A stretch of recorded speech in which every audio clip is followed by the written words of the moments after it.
I'm Danny. And I'm Laren. Welcome to Dogtown Duck Club.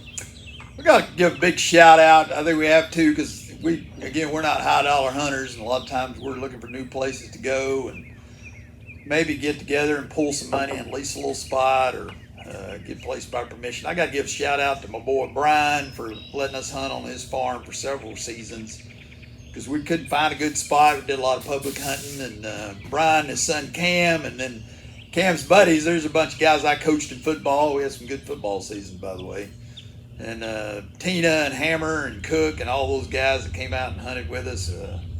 I think we tried to teach them some duck hunting. I think we did. I think they were good hosts, and we killed a lot of gadwalls and some mallards, and a lot of wood ducks out their place, and it was close, and we could hunt for school.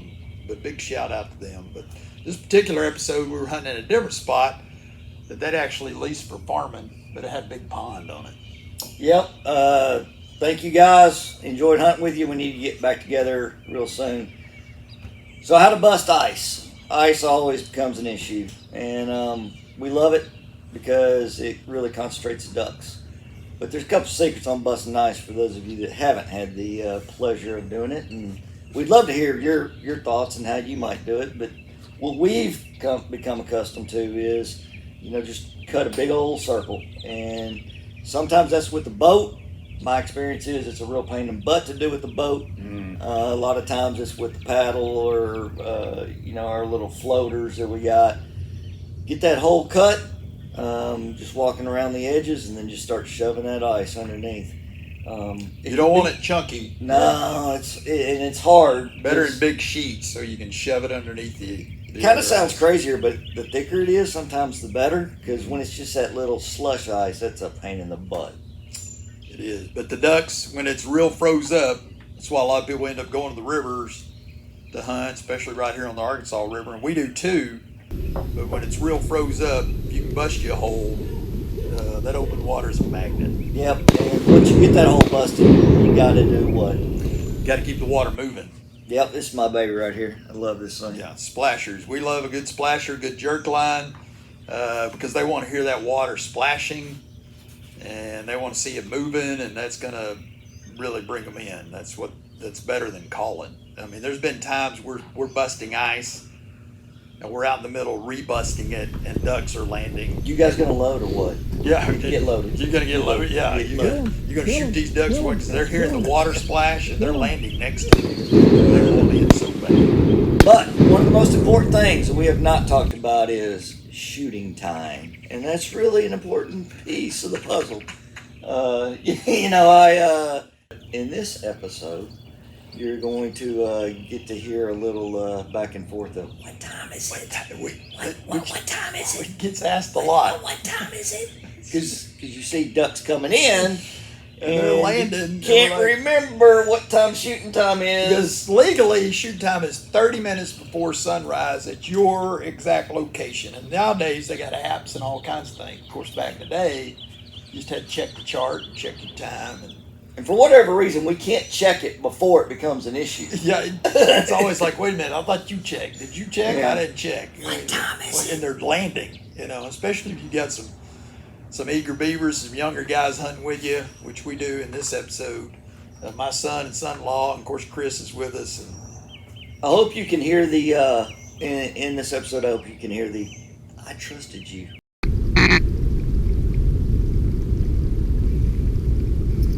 Is it time? Yeah. Kill him.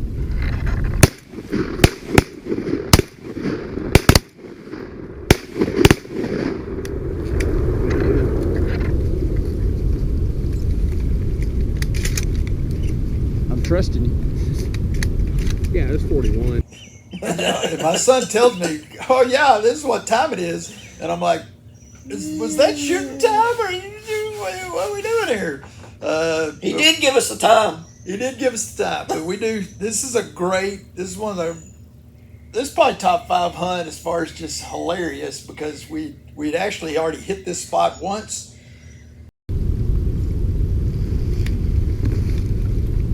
Kill him.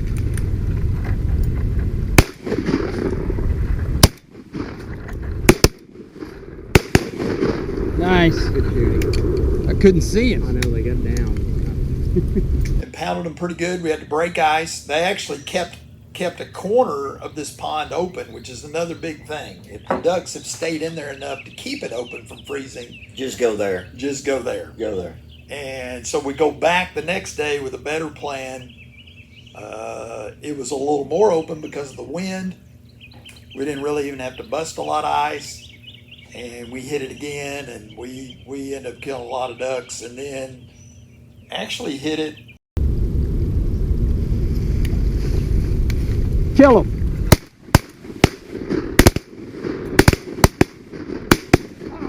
Good shot. How many did you drop? The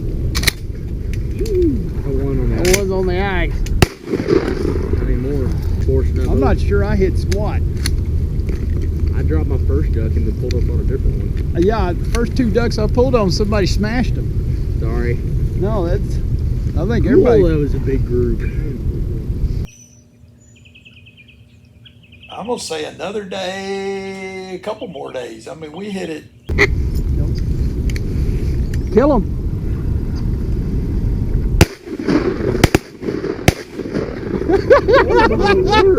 I think he killed 3 in one shot.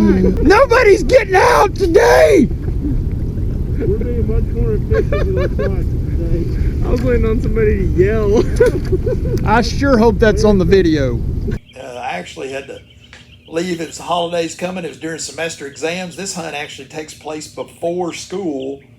And you'll hear me say, all right, it's time to go to school. And then I go to school and give some I semester. think this is also the hunt where you said, I ain't cleaning another bird.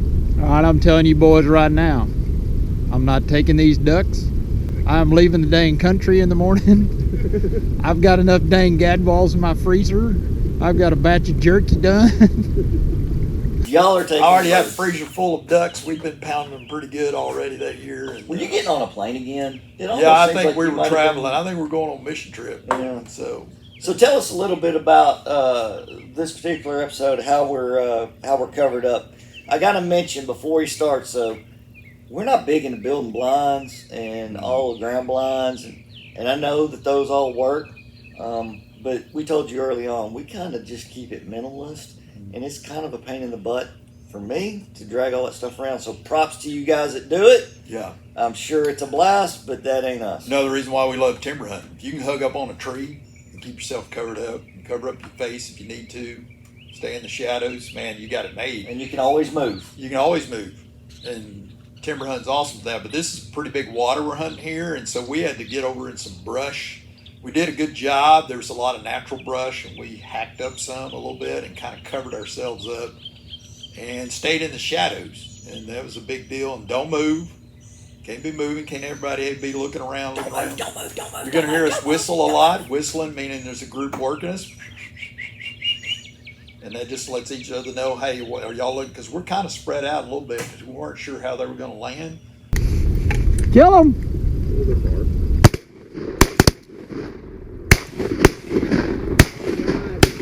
Oh yeah! I got it. Got him. Aim high. There it is. No, he's dead. Yeah. Yeah, what time is it? 50 maybe? 6:48. 49. It's literally been shooting time for 7 minutes. They worked out just right. But yeah, you got to cover yourself up. Natural vegetation is always better when you're trying to keep covered. And we get a lot of questions about shells. I told you we're not high dollar. Larry and I said we're kind of minimalist. Let's be honest, we just shoot whatever's in the bag. Whatever's in the bag, whatever's Hodgepodge. cheap, we buy them usually in a case at a time, a flat at a time, and we just shoot 3-inch. Chris, he's a big 3.5 guy. He'll shoot a bunch of 3.5s, and we get big water, we get geese, and I understand that. We shoot a lot of just 3-inch number 2s.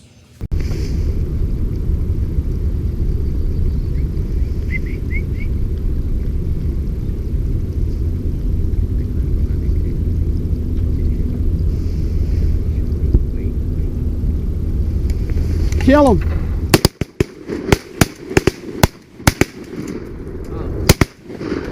took me 3 shots, but I got him.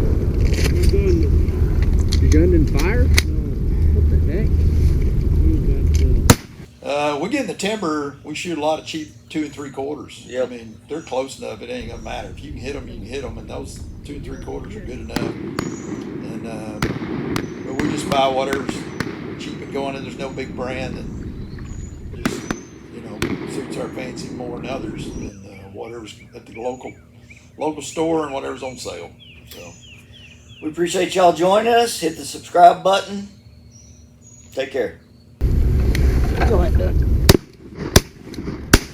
He did. Not in 3. Good shot. God, he was moving. I couldn't get it up to my shoulder. Go, Scoot.